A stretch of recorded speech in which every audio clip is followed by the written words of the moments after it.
I was experiencing pain. It was felt like it was in my back, and then it was radiating down my right leg. They told me I had everything from sciatica to arthritis.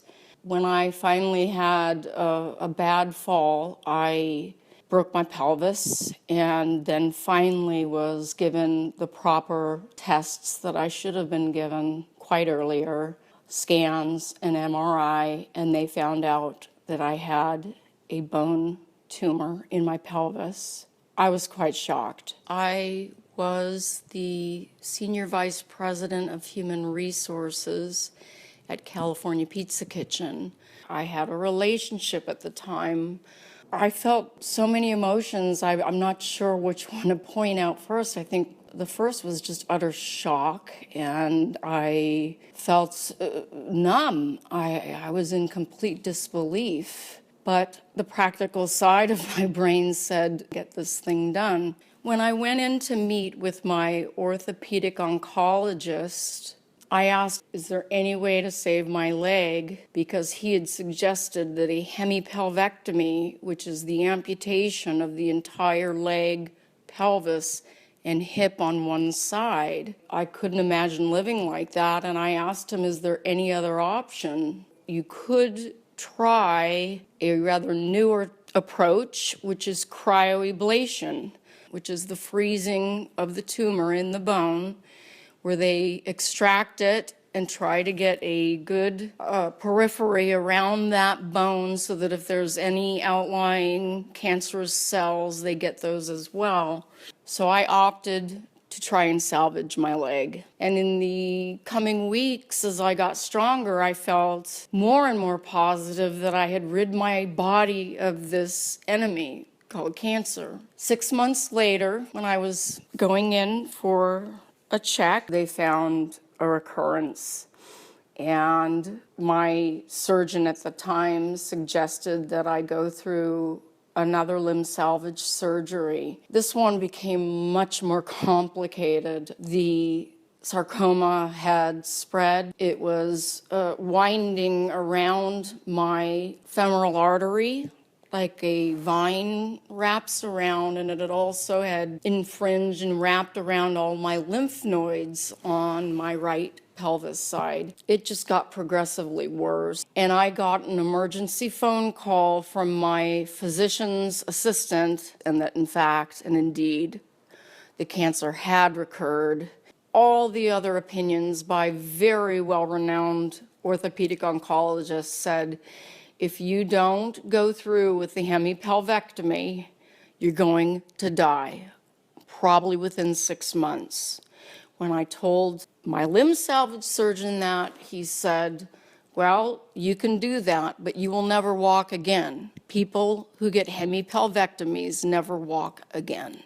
You'll be in a wheelchair for the rest of your life. So I had a lot of weighing to do in my mind about how I would live the rest of my life, or if I would just let it ride and die. But I opted to live and went through with the hemipelvectomy. I can't explain what I felt like waking up without a quarter of my body. I mean, a quarter of my body was missing. And I could still feel the leg. It wasn't there anymore. And when I was released from the hospital, I was sent to a physical rehab center. And I worked really hard to learn first how to walk on crutches. I did find out that a prosthetic leg was possible.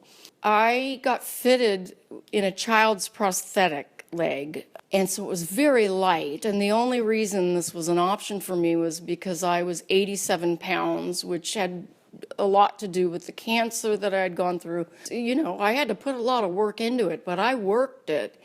And pretty soon I got pretty good at it. And I don't know, I felt this sense of freedom back in my life. And my hands were free. I could wear clothes and look quote unquote normal. People wouldn't be staring at me. For 2 years, I did not go outside of my home without that leg on. I would work 12-hour days at work with that leg on. When I started to put on some normal weight as I was getting healthier, my original prosthetic leg kept breaking down.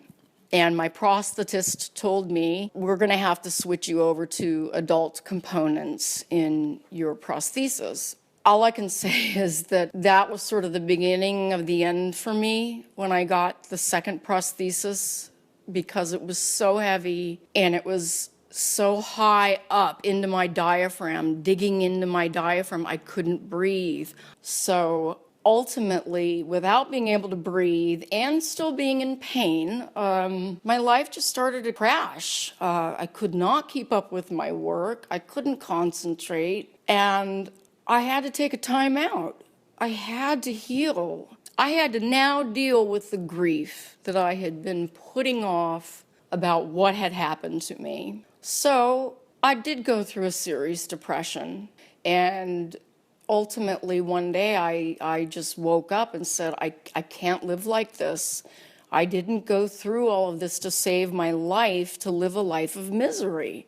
I mean, the joke would have been on me if I went through everything that I went through to just live out the rest of my life in misery. So I started getting involved, helping others.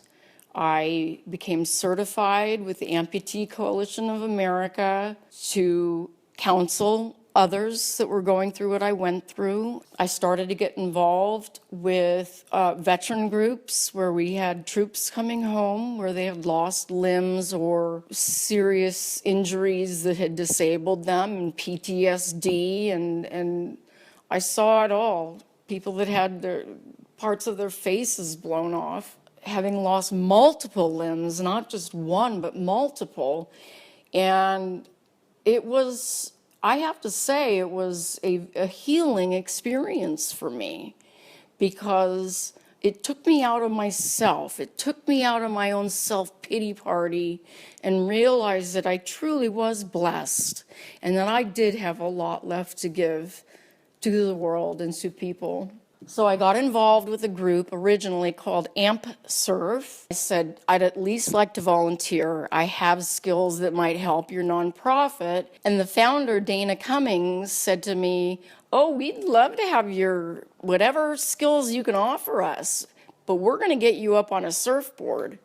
And I said, no, I don't think you understand. I am the highest level of amputee there is.